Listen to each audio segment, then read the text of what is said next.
Hey yo, what's up? Ayun, nandito ako ngayon sa dagat at mangingisda gamit ang aking itong biwas ko. Pang casting to. Ano combination siya? Casting. Mga pang nagiro. Artificial ang gamit ko.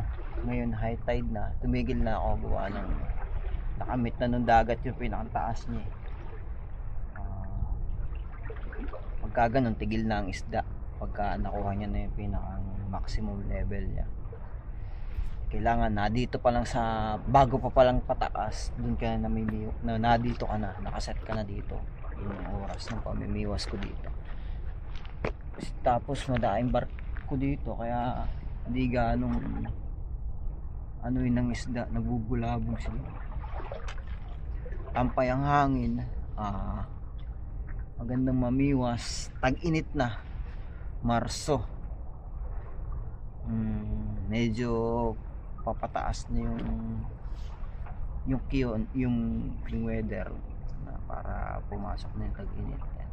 Maganda nang mamiwas niyan. Artificial lang kami.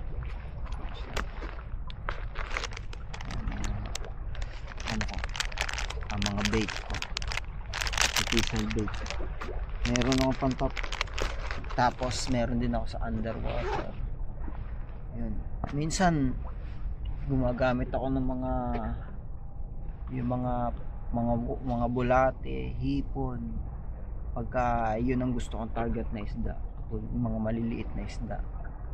Sa ngayon wala pa, hindi pa sila pumapasok. Gawa ng papasok pa lang yung init.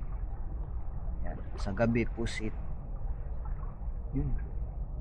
Pag nagtag-araw lalo, madami na mga pusit. Octopus sa gabi, yan. Dahil yan. Lalo pagkatampay ang hangin.